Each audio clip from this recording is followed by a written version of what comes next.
Hello, everyone. Welcome to Purple Nuna Podcast. I am Stephanie Conti, and I am here with the Guido to my the Carla to my Guido, Ooh. Savanna Lanausse. Hey guys, Steph, how are you? I'm doing good. I'm doing very swell. How are you, my little That's a good word. sweetie? That's a good word. I like that. Woo, guys, we're celebrating today on Purple Noon because Stephanie's short story hit number 1 and 30 minutes for teen horror or teen something, and she's breaking records out here. So Steph, I think we should celebrate, but I also think we should talk about it a little bit before we get into 8.5. So I would I'm going to ask very you much, and I did not plan for this to happen. Of course I did. Of course I was like, can we do an interview for me? Can we get some more clout? So yes, this was entirely not my idea at all. And for correction, I was number 1, am number 1 on Amazon in new releases for 30-minute young adult and teen short stories. The longest category I believe Amazon has. That's still a good one. That's better than most of us. I mean, yeah. Who else has number 1 on Amazon that we know? Nobody. So I wish we knew them, because I could like Stephen King, Agatha Christie, which by the way, I'm in the same boat as them in terms of short story. So I'm like, at least I'm being beaten by them. I'm not being beaten by I don't know, some weird stuff, Although I will say the short story section on Amazon has nothing but erotic novels. So it's just if you go in their top 100, you scroll through best selling, and then there I am at number 33. And what's 1 through 32? Erotic novels. Wow. All right. I didn't know that. I will say it is an honor to be up there with them. It really is an honor at the end of the day. Well, I hope everybody will take a break from sinning and read your book. Just kidding. Reading my book is probably still as sinful as reading those. For those of you who don't know, I wrote so it's called Idol. It is a horror / suspense / thrillery / gloomy short story. So Steph, I think we should give everybody a little maybe summary, nothing too in-depth, but just to, let everybody be interested and give them a little taste of what you wrote. So yeah, tell us a little bit about the summary. So essentially, like I said, it's dark and gloomy, it's horror-y, but a plot summary is it's about an American photographer living in South Korea and this character's life after, in the aftermath of what happens when this main character photographs this, the suicide of a young K-pop star. Oof. So one of the things I really like about your short story, and not being biased at all just because you're my best friend, no, but seriously, I think you do a really good mix of psychological horror and also paranormal horror. I've always thought to myself, because people will say oh, I like gore, I like this, I like that, but to me the scariest thing of all is being human. And not a successful one, being a non-successful human, whether it's because of some crazy physical ailment or some crazy, mental illness and stuff like that. And of course, I'm not downplaying on anything, but that to me is what terrifies me, especially in a horror setting. Yeah. The scariest horror movies or just stories to me are psychological ones, because let's be honest, if there's a ghost in the house, you can leave. If someone's trying to kill you, you could figure it out. But if it's just your mind, figure it out. Yeah, you can make a plan. Taekwondo, call the police, That's what I'm saying. You could Home Alone it or something. But when it's psychological, that is so scary because you're basically fighting against your mind. So I like that you do mix those two, the paranormal and psychological elements together. So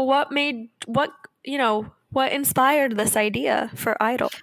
So fun fact, it actually was not even a real bet, but so my boyfriend for Christmas gave me this a short story book by Junji Ito, who is known as like one of like the newest, like Japan's most scariest writer, things like that.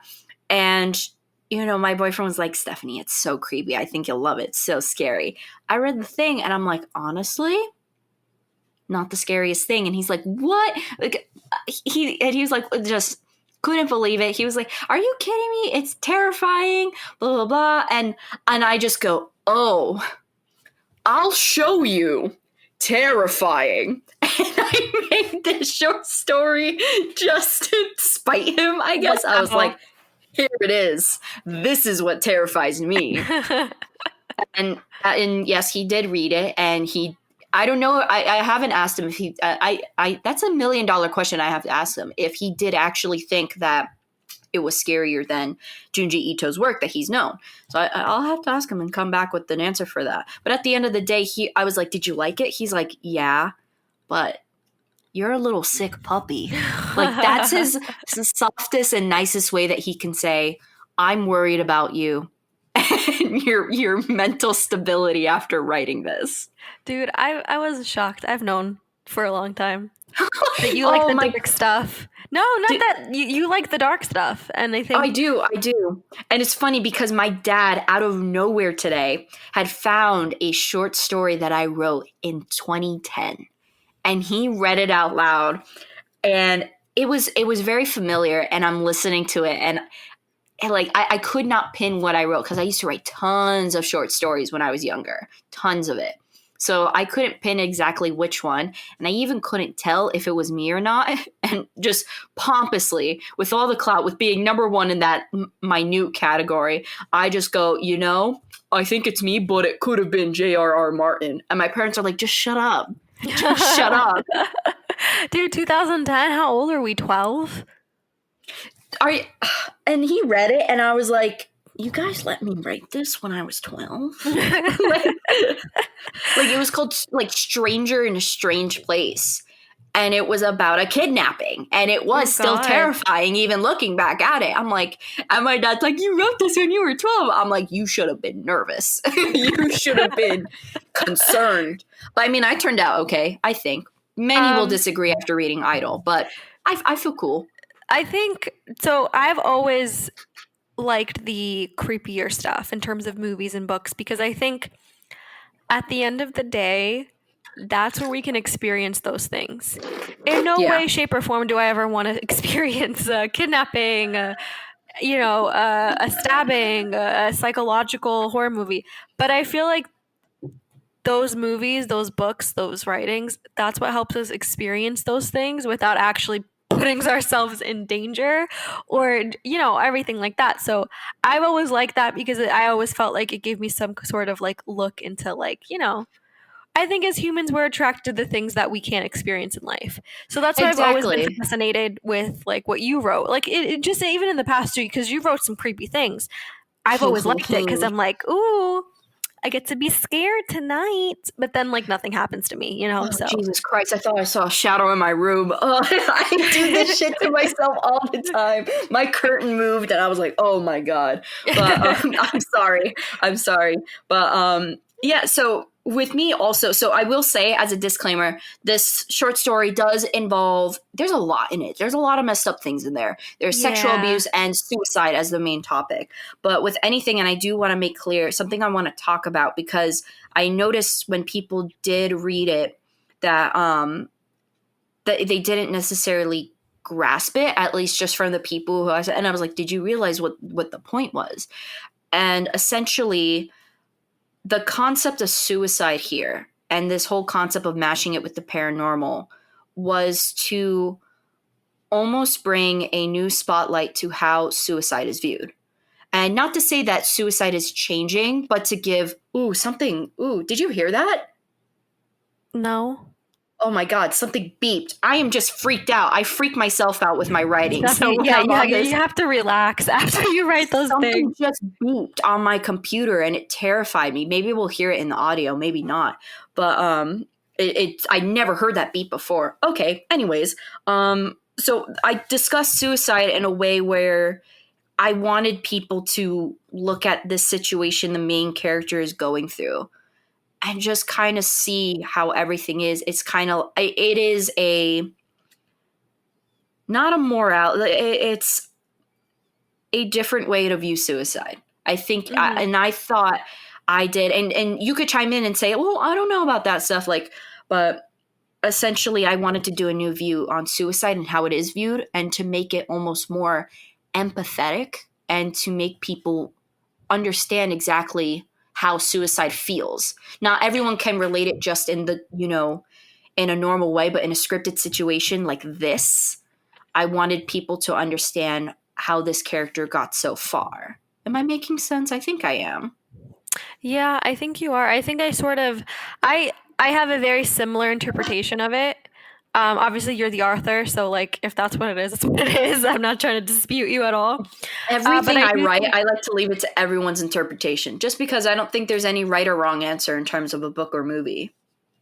no, and I think that you do shed a light of like not a new way of viewing suicide, but sort of like what suicide has also branched out to be, Yeah. especially I guess in these times. And I do feel like the your main character does a really good job at having us be like wow, like I didn't think of it that way, or like wow, like I feel sad, just to have empathy. So Yeah.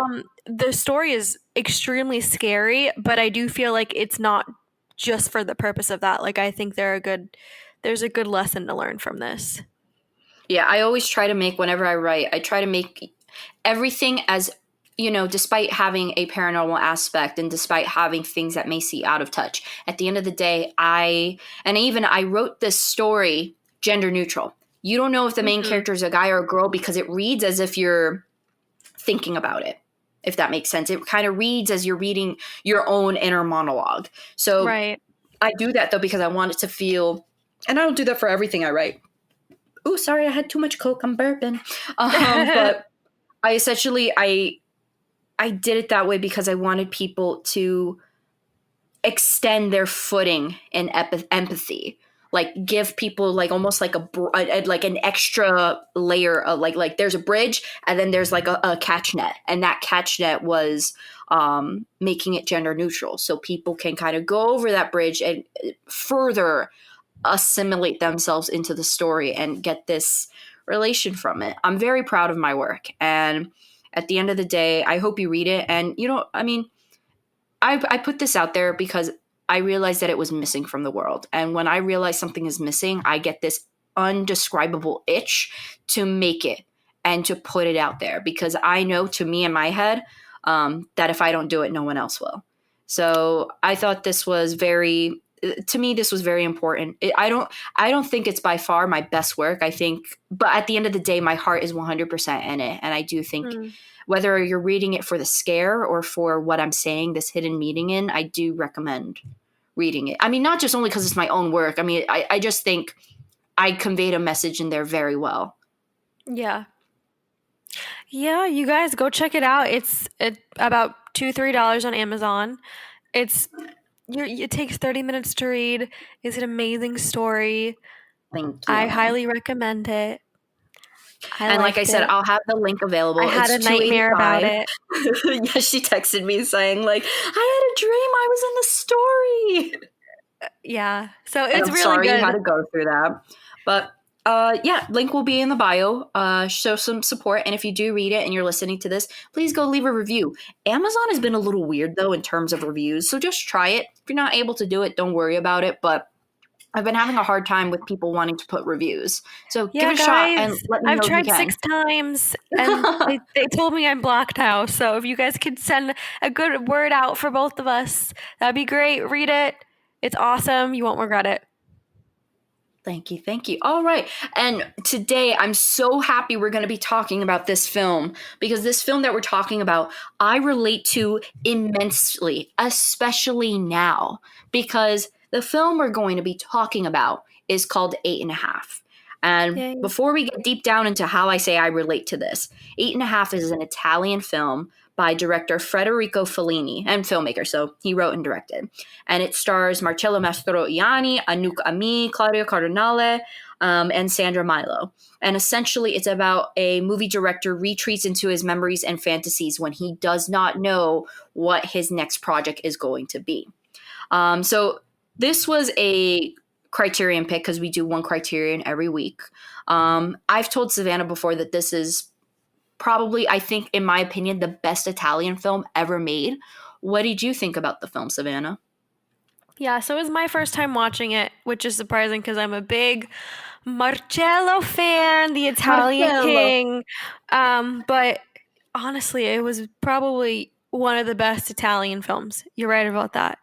It has this very untraditional storyline. And one of the best things I love about the film is you're in and out of the main character's mind a lot. And Mm-hmm. you get to know your main character very, very well. And I think the whole idea of a director struggling with his next project, I don't think it's done enough. And I think something like this needs to be done again, for And sure. that's where I say I relate to it. I posted my thing 2 days ago, and but when people buy it before they've even read it, they're like, "What's your next stuff?" I'm like, "Read it first. Let me know what you think and then tell me." Literally, after it's not even been 72 hours, and people are like, "What's your next thing?" And so I felt that pressure before in the past, and it's like, Jesus Christ, do I feel that pressure now? So I was so happy we're talking about it because not only do I love this movie, but right now I mean, obviously I'm not a big film director on a film set where hundreds of people are like, "What's next? What's next?" But I have a small morsel of me, a part of me going on right now that does relate to the character. I loved him. I don't Oh, think there's anybody that could have done it better than Marcello. He was so so like, oh, I'm sorry, go ahead. no. And I was just gonna say real quickly. So his character's name is Guido, and Guido. his last name in. And I always thought it was funny. They changed because I don't know if you guys know, but Eight and a Half was then turned into a musical starring Daniel Day Lewis called Nine, and they changed, which I don't understand. They changed the character's last name. It was Guido Anselmi was in Eight and a Half, but in Nine, it's Guido Contini. Is there a specific reason? I don't know why. If anyone knows, let me know. Because at first, because I was going to mention, like, because I knew about Guido Contini, and I was going to talk about how when I was first, writing and, things like that, like a while ago, I was considering of having like a pen name or like really like a title name, like or a star name. And I was thinking of changing my last name to either Contini or to Visconti. Mm-hmm. I don't know why. I was like 12. I was like, I'm going to change it to Contini or Visconti. I don't know why my 12-year-old mind was like that. My last name is just Conti. It's what I want. So, um, but I was going over that and I was like, what are you talking? I thought this entire time his last name in Eight and a Half was Contini. So I was Mm. very heartbroken to find out because no harm on Daniel Day Lewis, but Marcello was my man. He's So I was king. I was heartbroken to find out that his name didn't stick with Contini. Mm-hmm. No, I'm sorry about that. It's okay. It's okay. Tough times, you know? But I do love him in this movie. This is probably one of his best roles because I think the way I interpreted this film is that Federico kind of made a movie about himself Oh, and or based on absolutely. himself. And I feel like I don't know if anybody has seen, I know you have Marcello's movies, but especially I've seen a lot of with him with Sophia Loren. A lot of the times he does play more what feels like bigger roles where he's more Yeah. out there and he's more even in La Dolce Vita, I do feel like he definitely was more prominent in that film in terms of his acting. But in this movie, the one thing I loved is he played it so cool, so nonchalant Yeah. when this guy is literally like going in and out of his head. And that's another thing about the film that I loved. Like, I will say part of it was really hard to follow. when when he would go into his head and out of his head, It especially does towards take the a end of the minute to film. realize it. Yeah, it definitely takes a minute to realize, especially like because it starts off in that dream sequence, and we're like, what is going on? And so then you see that it's a dream, but especially with the character that Claudia Cardinale plays, it Yeah. for me when I first watched it, I had a hard time figuring out what her relationship was in this whole film, and really it was just it does take a little bit to realize what is reality to him and what is just scenes playing out in his subconscious. And I think that's a big part of the film. And like, I'm going to be honest, my first time watching it, I don't know if I understood everything. And I know it's one of those movies that you probably have to see multiple times before you're kind of like, okay, I do get everything. But yeah, Claudia's role in the movie confused me. If anything Yeah. confused me in the movie, I didn't realize like she was like, and this is kind of how I'm interpreting it. If I'm wrong, Steph, let me know because I could use some clarity for sure. That Okay. was like, I guess, his ideal woman, right? Yeah, I do think I think it was I'm not I wouldn't use the word ideal woman, but on the same track, I think it was kind of like because I associate so much with this movie Mm-hmm. because I truly feel even though I haven't directed big movies, like my heart tells me I am a director. My heart, soul, everything about me tells me I am a film director. The way my brain works and everything. So to me, him seeing Claudia Cardinale was not only like a a love fascination to him, but it was kind of like he just saw this woman, and almost like in this minute, this woman became his muse and became like, and he just would reflect on her and see her face in his subconscious. Meanwhile, he never even knew the girl. Yeah, because I knew that this wasn't like somebody he had a relationship with. And the one thing about Guido in this movie is I interpret him as very, I don't want this to come off badly because I do love his character, but I do feel like in the movie he's sort of self-centered because Yeah, if you watch how everyone else sort of I guess interacts with him, how he interacts to everyone else, he does lie a lot in the film. yeah, And there's a part where I believe it's his mistress is just like, Guido, like tell me the truth. Like mm-hmm. no more games, just tell me the truth. So I really like the complexity of the character because the whole time we're fascinated by how his brain works, fascinated by all these sequences. In reality, like he is a very selfish, self-centered man that can't really distinguish what is reality anymore. Exactly. And I think also, the whole premise is that so Guido's character is a very successful film director, and he's going to make a project, and he won't tell anyone what it's about. He has actors, he has all this stuff, but he doesn't know what to do. So you have like and it travels through his subconscious, but like you have the weight of everyone going, what's next? What's next? And he's like, I don't know.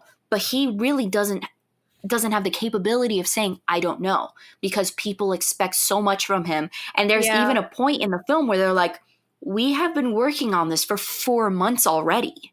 And it's not just something like you can say like, I don't have a script, I don't know what anything is about, I'm just kind of coasting. Because that could be a huge, like, even though he could have been a massive, massive director in this world, producers, that could have been something blackballed. He could have been hated by producers and everything like that. So I think Mhm. him switching in and out through this subconscious and through these dreams and these visions and memories and stuff like that, and these made up scenarios that he's created, is all just him trying to figure out, okay, I don't have the inspiration. Let me find it within all of this and kind of Yeah. imagine everything.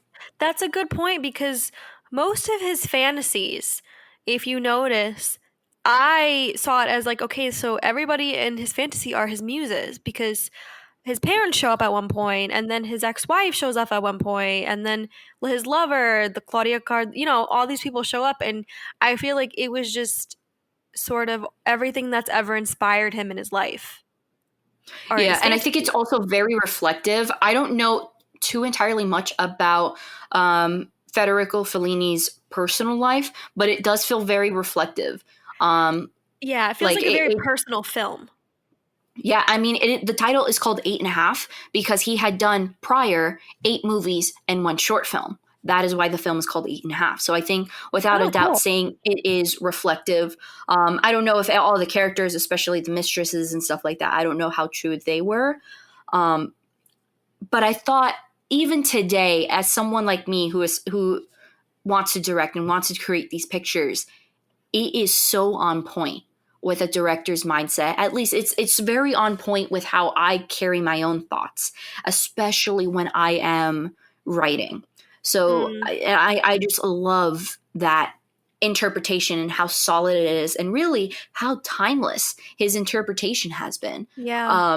Even and it's funny, you can see a lot of influences, even though this movie is not. It's definitely different for its time, but it's not experimental. Meanwhile, a film like this is actually David Lynch's favorite film of all time.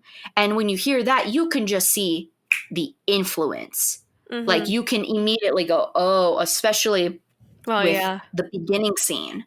I want to talk about the beginning scene, that opening of him having this nightmare. I thought it was an impeccable setup for the film. What did you think? Oh, I think it draws you in completely because let's be honest, you don't know what's going on at all. You have no idea what this person is doing. You kind of know what the movie's about, but for me, it kind of just put me on my head because right after he's awake, he's doing something else. So I loved it, and I think it's probably one of the best openings. Oh, and it's, even though it's hard to interpret when you think about it more, it really is, that whole dream is kind of like a predicted setup for what happens. He's in the Yeah. car, all eyes are watching him, and gas comes into the car, and he seems in like he can't breathe with everyone on him. And then it turns into him flying high, and then out of nowhere, someone going, "Now you must fall," and then him falling. And I think it was a great, great representation for how he had everyone's eyes on him. He panicked. And then when he thought he was flying high, here he is now with nothing to write about, nothing to make in a movie. And this is his fall. And I thought that was just, there's also one scene that I found very haunting in this dream. It's very quick, but there's a scene where while Guido's in the car and he's looking around, did you notice the bus in that scene? Yeah, yes, yes, I did. I And I did. thought it was one of the most creepiest things because everyone is on the bus standing with their arms out in the window, and you only see their arms being pushed out. I don't know why. There's just something about that scene that Unsettling. it's very unsettling. Like, it's even to a point where it's like, I think it was a great interpretation of, even behind closed doors, or rather behind a bus, people are still looking at you. And I thought, it's only for a second, but that is probably my favorite scene. Like, that image right there is my favorite scene in the entire film, just because it is like, that even though that dream sequence is unlike anything, just that picture of the people in the bus with their arms out, just, it's so unsettling to me, but I love it. I agree. Yeah, definitely. Um, what I wanted to say something about okay, so what did you think of Marcello in the role of Guido? Fantastic. He's I think also he plays a director very good, Yeah. because most directors are good people that have so much on their mind, and people put so much on them. People think that directors are superheroes, at least for that time frame too. Everything, especially in Italian cinema, where if you look back at that time, you had Federico Fellini, Visconti, Pier Paolo Pasolini, like those like that. They carried the entire weight of every single film that they did on their shoulders. And I've always felt like, even while working on film set, like, that is still, it's not as intense, but that is still how everyone views everything. Mhm. Like, you can have producers, you can have higher ups, but at the end of the day, the entire weight of a film is mostly carried on the back of a director. I loved how Marcello played him. Very cool. And it was very realistic for a director, where they're nice to people. They try to be nice to everyone. They try to give everyone their best attention, because I think in order to be a good director, you have to be a sincerely empathetic person, Right. especially with actors too. It's all about relating emotion. And if you're going to direct a movie, you have to understand emotion, you have to understand what you're reading, and you have to understand how a human is going to interpret that on the screen. So I thought he was a great representation of a director. And overall, he's just a fantastic actor. Personally, my favorite role of him, I mean, I do love him in this, but he was in a adaptation of my favorite book, The Stranger by Albert Camus. And that's my personal favorite acting of his. But I mean, I have a little bit more because, like I said, I've had a film experience and stuff like that. As someone who doesn't have, even though you're a big movie buff and you know a lot about movies, how did you feel about a character like that and the representation of a director? Yeah, I don't know a lot about directing. Like it's very very limited knowledge. But the one thing that really, I guess, sold me on I guess his portrayal of it, there's a scene in the movie where they're all it was actually after the Pulp Fiction scene, if you know what I mean. Yes. It was Yeah, yeah, actually yeah. during that time. And everybody's trying to talk to him, and everybody is just kind of like, sort of like, okay, so what is your movie about? When it's coming, whatever, this and that. And during the whole dinner, he's so calm and collective. He's so, he's kind of making it up as he goes in a way. Yeah. And I feel like as a director, not that you guys are all just making it up as it goes, but you do have that talent of making people believe you, making people like, oh wow, like that inspiration sort of you. So that's how I viewed him, and that's why I was just kind of like, that's awesome. Because Mm-hmm. I'm sure he's a fantastic actor, but sort of changing that mindset into, okay, I'm not an actor now, I'm a director, a filmmaker, a writer. I think he did an incredible job. I also liked how there's this, and everyone in this set, everyone who is around him kind of has this delusional expectation of what to put on him. And even so far to a point where there's a scene where he's going to meet a cardinal. But I felt, even though they're like, oh, the cardinal wants to see you, you have to be like this, it almost felt like everything the way, especially even with the cardinal scene, I felt like it was a play on how everyone treated Guido like God. Like, oh, you have Yeah. to meet him, like, blah, blah, blah, like, this is the cardinal, like, it just, I thought that might have not been the director's expectation, or, that might have not been his purpose of adding that in, but I felt like it was a very good portrayal on how everyone viewed him as God. And there's even like, when at that dinner scene you mentioned, there's this guy trying to talk to him about the difference between Marxism and Catholicism. And it just feels like it almost feels like an atheist trying to challenge God. Like the way he comes across and like is starting to try like this fight Uh-huh. with him and everything. I thought, and that was just something I felt the Yeah. connection with. Uh-huh. Could you see that? You know, you just brought it up and it makes sense. No, that's a really good. I see what you're saying now, because in the movie, I do feel like, since it was my first time watching it, there was a lot going on. And one of the things I did catch, though, is during those scenes where, I guess, where he was challenged, or there was just a lot of people coming at him, those were the scenes where he dissociated the Yeah. most. Where like one moment he's talking to somebody and they're trying to throw 50 things at him, and the next scene is a dream sequence or a daydream sequence or something. So I did realize during those hard questionings, during those conversations, most of the time the scene after that is a daydream sequence. So I do feel Yeah. like those And were the moments where he kind of was just like, would go back into that state.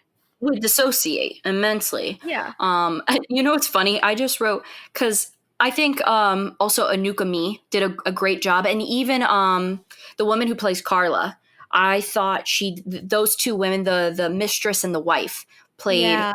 great roles. I like them, especially what's funny is when I first watched the movie when I was younger, with the girl Claudia, whenever she goes scoop, like gulp, but in Italian it's scoop.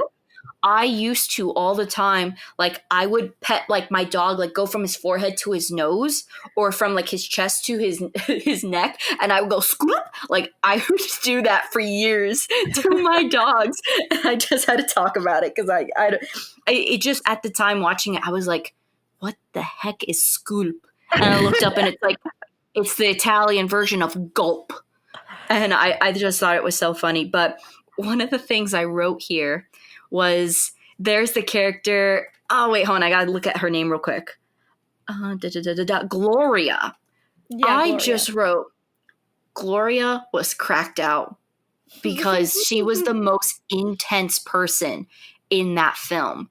She's the young one who is in, the scene that inspired the Pulp Fiction dance scene. Okay, but we have to talk about that. Okay. You wanna address it? Mia Wallace is that cracked out girl completely. And I was surprised because I always knew the dance scene, the 5-second dance scene in the movie is Pulp Fiction. I didn't know it was Mia Wallace. I didn't know Tarantino took that small character and was just like, that's her. That's so interesting. It was, and especially like even with the look and the hair and a little bit like it just kind of took her out. Now, granted, the character Gloria was a very, very weird character, and out of everyone in that film, besides Guido, she stood out the most. Dude, because she was probably on drugs. She was just weird. She was like this weird psych major writing papers, but for a psych major, she looked like she had tons of issues. Like, not trying to be rude, but like she would just freak out. Like she'd want to be this actress, but everything was so immensely, like every scene she was in, she did something, whether she'd scream and cry and be like, get out of my face. But it was just, she was at a level 10. The only time she wasn't was when she was like, hi, I'm Gloria. But then after that, she was just leveled like 10 out of 10, cracked out the rest of the movie. She looked like Mia Wallace when she was doing coke in the bathroom. The whole movie. So that's where I was just in there. I was just like, I think that's a cool thing to see. Yeah. Because I didn't know that. I knew the dance sequence was from 8.5, but I didn't know the whole character from what she wore, her hair, how she looked was from 8.5. And even the way she talked, like, like even though like she didn't say like the full slang that Mia Wallace had, like, honey bunny and, all the talking like that, it still was like a more modernized version of her cracked out ways.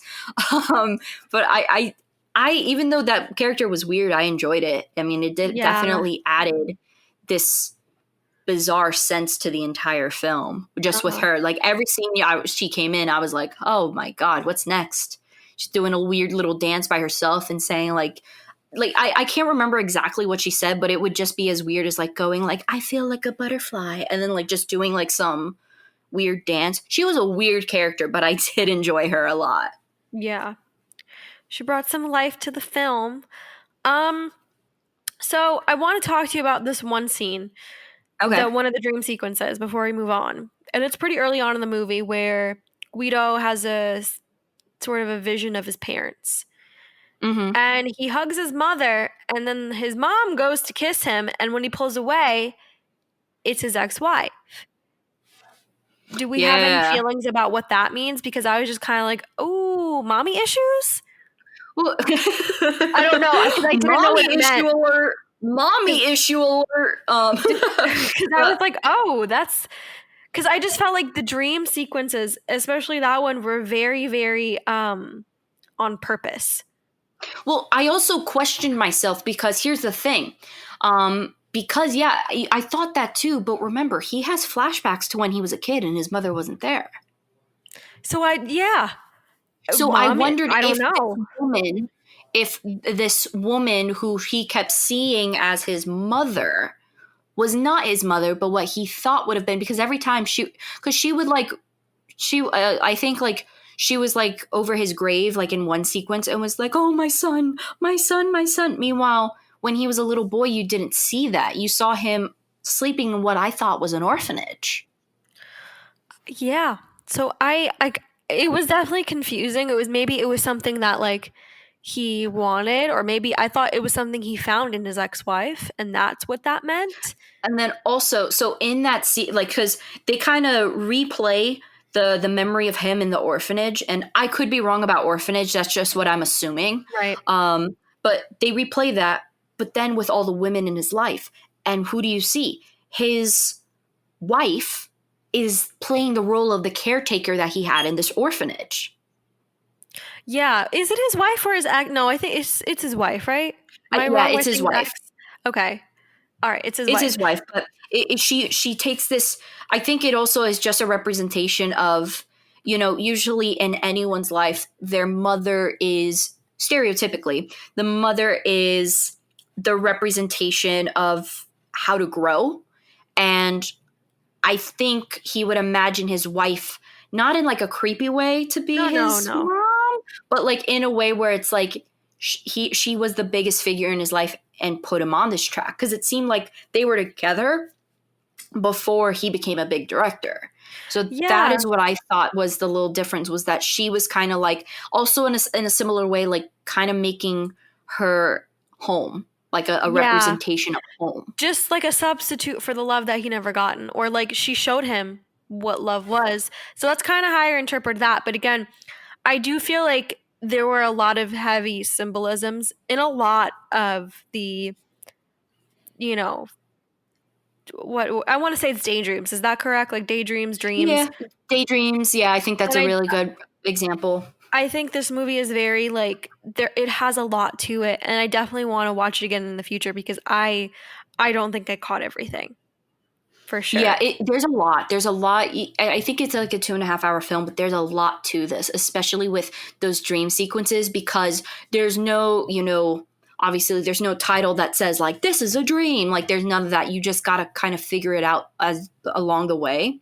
But I love the dream sequences because, especially, I thought Claudia Cardinale represented what he thought was the answer to his problem was, and Right. that's why she kept visiting him in like these daydreams where she's like, "It'll be okay, it'll be okay," and it's kind of, I thought it was like the manifestation of thinking that she was his answer. Like he just saw her and was like, the answer is within her. Meanwhile, it's like, how can you find the answer within her if you don't know her? And Exactly. it just created this huge idea that she was the answer. And even in the end, too, and even still, the one scene where she's wearing that black frock with the feathers and everything on it, I too still had a hard time deciphering if that was reality or a daydream. I personally assume that scene was a daydream because I don't understand how she went from serving everyone holy water to now here I am in this gorgeous frock and I know you all of a sudden. Yeah, yeah. I think most yeah, so I do like what she represented, and I think it sort of even back then it talks about the trope of like, oh, this a lot of movies have this like, oh, this woman's gonna come into my life and change it and make me better, and she's gonna be like you said, the answer to all my prayers. When in reality, it's definitely just a coping thing. Absolutely. Now, there is, I think, one of the best sequences aside from the intro in this film is the scene where Guido is in his subconscious and he is surrounded by all the ladies in his life. What did you think about that scene and what did you think it really stood for? It's hard because I think you can interpret that scene in a lot of ways. Um, Personally, I think he kind of had to come to like let's be honest, he wasn't the most clean-cut guy in terms of ladies. He had a No. mistress and then he was falling in love with this woman he saw on the street. So I think part of me feels like that scene represented like okay, like at some point you have to come to terms to what you did and how you treated all these women. And at some point I do feel like all these women were muses in his life too. For, yeah. Definitely. And I also think one of the things, because I wondered, and I think I put it together now, because I was wondering, as honest as a man as this guy claimed to be, and as nice as he was, like, to his friends, even though he did lie, but like in terms of like characters and how honest he was with himself, I think I realized the ultimate reason why he could never be honest with his wife, because obviously he was cheating on her with Carla, another a Yeah. married woman. And I think the reason why he couldn't say it was because in reality, it was like, even though he was sleeping with Carla, at the end of the day, Carla wasn't the biggest issue. It was this fascination of Claudia Yeah. Cardinale. Mm-hmm. And it's like, how do you admit that? How do you admit, like, I saw this woman, she gave me holy water, I drank it, now I'm in love with her, like, and I haven't been able to stop thinking about her. So I thought that was maybe one of the reasons why he never came to terms with his wife and kind of just said, hey. And I think also his wife knew him the best and kind of just realized, like, he's in love with something unintangible. And Mm. like, at the end of the day, even though he had cheated, and obviously I am not condoning Guido's actions in No, any sense of the way, Guido's trash for but that. oh, trash. But I think at the end of the day, to her, it kind of didn't matter that he slept with Carla, because at the end of the day, he didn't even know what he wanted. And it was just kind of like an impulse. I mean, at least I think she saw it and I'm going back to like an old school way of thinking where it's like in her head she's going, oh, at least he didn't want to be with her. He just was with her at Mm-hmm. one point. Is that making sense? I think it is. Yeah, and I think towards the end of the movie, what's the mistress name? Carla? Carla is the wife or the mistress? The Scoop? Which girl, the Scoop or the Claudia? No, no, Scoop. Carla. Carla, yeah. Carla, I think towards the end of the movie, she does figure out that, like, if I'm not mistaken, that, like, something's wrong. And that's where the scene where she's just like, wait, I'll tell me the truth, you know?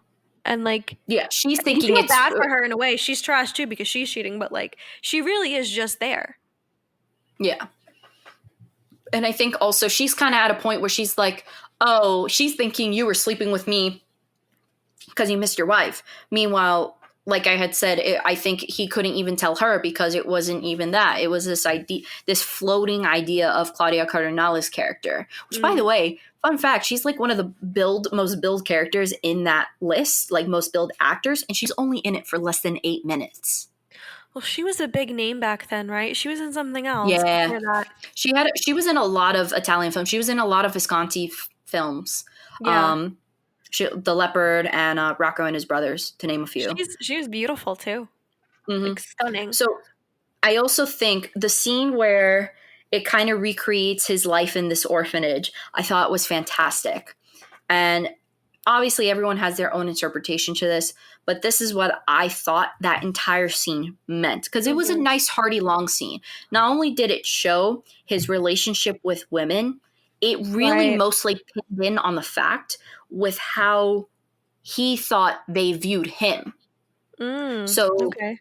the women in his daydreams started turning against him when the insecurity of not being a good director got to him. I don't know. I just felt that because they're at the scene at the table and they all just kind of look at him and they're like, oh, get out, get out. And then he takes like this whip and he starts. And I thought it was a representation of him getting like his confidence in being a director. It didn't, because the way that these females acted, they didn't act like how they did the rest of the film. They didn't act how they did in the reality sense. They had like the same tropes, but like the wife wouldn't have been slaving over him like that. Same with Carla, same with everyone else. It just felt like his way of how he uses women to feel about himself and his own security as a good director or a good man. I think that's a great interpretation of it. Um yeah, I again, it was one of those scenes where I definitely was more confused. So I didn't really form an opinion on it, so I don't have too much to say about that, but Mm-hmm. I think, Which that is fine. definitely Like helps. I watched this film several times, and I had to read other people's reviews in order to kind of not only see what other people thought, but to create my own opinion on it. It's Mhm. definitely something you got to watch, at least twice to kind of just muddle through it. But at the end, I think in his world, ladies did not represent who they were. They just represented different aspects of his life that he wanted. I like that. And I feel like a lot of movies do that, you know, where Hmm. they take a woman and they kind of put her in the perspective of a male and what she means to a male. I mean, it's definitely Yeah. a trope, and I like that this movie did something really unique with that. One of the another things I did enjoy about this was I enjoyed the scene with Saragina. There's just something about that scene I thought was so different. And I like this character, and I thought it was pretty funny how like they created this like real, I'm going to use the word whorish for lack of a better word, because she wore the skirt, she had the crazy eyebrows, and even in one scene, like it shows like because in the beginning, before you even meet Saragina, he's painting Carla's eyebrows to make Right. her look like him or look like her. So, but I enjoyed the scene with Saragina. I just thought it was so weird how it was filmed and the music too. Oh, the Um, music in the movie is really good. All the which classical music. don't get me wrong. I love my boy Nino Rota, but we got to talk about this real quick because I wrote it in big letters. I'm all a fan for reusing, but someone had to stop Nino Rota For what? because I want you to think about. So with Nino Rota, he liked to, in my opinion, recycle his stuff. And I saw Ah. that not only within this film, I saw it within Rocco and his brothers. And if Nino was around, I'd be like, homeboy, can we talk about this? Because I am obsessed with the Godfather soundtrack, and it's all the same tones. It's the same beat. If you play out the beat to 8.5 and the beat to Godfather, Godfather is just slowed down in a different key. Oh, I see what you're saying. I mean, I was just Because, like, talking about like the classical, like the the classical music element was fantastic. yeah, I but I just see wanted what to you're put, saying about the theme. Yeah. because like in 8.5, it's dun, dun, dun, dun, dun, dun, dun, dun, dun, dun, dun, dun. But in Godfather, it's dun, dun, dun, dun, dun, dun, dun, dun, dun, dun, dun. It's the same. And so I'm going crazy while watching this the second time because now I know. I'm like, this is just the Godfather. This is just the Sped Godfather up. soundtrack. Like No. literally, it I do love the soundtrack no matter what. I still listen to the soundtrack all the time. It was just driving me crazy because I'm like, Nino, you were so talented. Why did you recycle the same notes? Like, please. And he also did it in Rocco and his brothers. I saw Rocco and Rocco. his brother Yeah, has the same thing too. I could hear Rocco's and his brother. I could definitely. Um, yeah. So I just got heated. I'm sorry. Nino I let us love Nino. down. I love Nino Rota, and I have like disc and I have vinyls and stuff like that of his soundtrack. But that was just the one thing. I'm like, I did enjoy it. I thought the soundtrack worked, but I was like, homeboy, it's the same. um. Well, why don't we talk about the ending now? Okay, so for those who don't know, the ending, lighthearted as can be. Music plays, Wholesome. everyone ends, they're holding hands, dun, dun, dun, dun, dun. They're playing that Godfather beat. They're playing that music all throughout. Everyone just holding hands, running around in a circle, la di da. What did you think for your first time seeing this? What did you think that meant? I was confused because the tone totally shift. Yeah. Uh, um, I assume that happy ending. Obviously, I would hope it was a happy ending, but I think at one point that Guido does kind of metaphorically like shoot his ego, like just get rid of his ego and realize that everything he's needed, his muses, everything he's been looking for is not in his head. Not on these make believe dreams, not on these fantasies, but like right in front of him. And I think in a way, he's finally made peace with that. But again, I don't know. I'm not like very, very sure in that interpretation because for me, the whole tone of the movie did shift at the end. A very dramatic shift for me, at least, watching it. Yeah. I thought the ending was a daydream of his, and I totally agree. I think it was his realization of having to come with terms that the people that are in his life are the way that they are. There's no manipulating them like how they Yeah. do in how he does in his daydreams. And I think it also represents the fact that no matter what, at the end of the day, whether or not he had something, he was still a good director and he was still tethered to all of these people. Right. And I actually read so this whole set that they were at in the end was supposed to be like they were constructing a spaceship that was supposed to be in the film. And supposedly the first cut of the ending was him and his wife going in the spaceship. Okay. Which I thought like and been like, shooting off to the moon. I'm happy he stuck with this because I loved how it was filmed. I love how you just had everyone holding hands and going around. And it also, if you look, there's not like it brought a lot of elements from all of his films and everything. I just like how cohesive it felt. Like you saw clowns and you saw mimes and stuff like that, which La Strada, like you saw a lot of things that he had brought from elements of his other films. And I think in the end just kind of submit like his own feel. Like he was like, okay, for my 8.5 film, what am I going to do? And I think the ending is just him going, I have an idea. I'm going to make a movie about me not being able to write. And I think that ending is his way of showing like in the end, everything came together. Yeah. With all the people around me, this is what it was. So I totally agree with what you have said. And I love the ending too. I love it. I loved how it was filmed, especially like with the drumming and the trumpets and stuff. And you have that little drummer boy in the spotlight. I loved it. I think, after watching this movie, I do think there needs to be more films about like the creative process and something that's real, not like, oh, I have writer's block. Like, no, like I think that this movie does a really good job at like not only seeing the struggle of coming up with a new idea, but like also the pressures around you.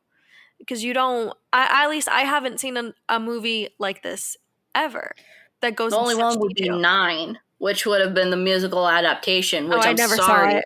but I refuse to see. But you bet your darn bottom I still listen to the Fergie song in that soundtrack. That's the only thing. I don't think I'm Is going to that where that's from? Be Italian, yeah. She was Oh. Sergina. Oh, well, that says enough. But I totally agree. There needs to be a lot more, especially I think whether it be focused on an actor or a writer or a producer, you kind of see people show the struggle of getting into Hollywood, but they don't ever show the struggle of maintaining Hollywood, if that makes sense. So I think, making more films about that or around the subject of that. The only other thing it really doesn't work, but for some reason it came to my mind. There's this oh shoot, what's his name? I see his face in my head. Guy from There Will Be Blood, not Daniel Day-Lewis, the young guy. Paul Dano. Paul Dano, thank you. He's in this movie with the granddaughter of Elia Kazan. I forgot her first name. But it kind of is similar where he has this, like he's a acclaimed writer who has, a certain expectation of himself. And one of the characters that he ends up writing about becomes to life. So that's the only thing that comes to my mind in terms of something newer. Good movie. Something newer that comes into play, but there hasn't been anything like 8.5 since 8.5. I do think there was maybe a few like French New Wave films that kind of grazed over that subject, but nothing today. Nothing today do you see anything like this. All right, so what rating do we give this movie? Even though it's fitting, giving this film 8.5 would be a crime. I wanted it. It's a crime. So think if you are going to say 8.5, oof, it has to be at least a 9. But I say I would give it 9.6. 9.6 resonates. What about you? I was going to give it a 9. A 9? Yeah. Okay, good. Well, there you guys have it. Hope you enjoy. Oh, always shout out to homeboy James. Thank you, James. Before we wrap things up entirely and say our final adieus, so what else, Savannah, are we going to be talking about this week? So what are we talking about tomorrow and Sunday? Next time you hear us, we should be talking about Under the Son of Satan. Ooh, my Another pick. Criterion. And then I think the last one would be my pick, Streetcar Named Desire. A good old classic. A classic. So, tune in and make sure you guys get them movies. And like, if you haven't seen, especially if you haven't seen A Streetcar Named Desire, what are you doing with your life if you haven't seen A Streetcar Named Desire? You're late to the game. Oh, so late to the game. I mean, to be fair, when I was a Marlon Brando fan, I was late to the game. I was like 70 years late, but whatever. Right, but you know, if you're, I can't blame myself for not being born. I can't blame myself for not being born during his time. And it's prime Brando, just so you guys know. Prime time Brando. Well, I mean, here's the thing. No, I go not against your the prime, grain. not your prime, Stephanie. Prime Brando will always be Last Tango in Paris, in my opinion. But everyone will disagree with that. I know. But yeah, so thank you to James. And if you're interested in Idol, the link will be down below. And there's no other announcement. So yeah, we're done. Thank you for listening, guys. We'll see you next time. Bye. Bye-bye.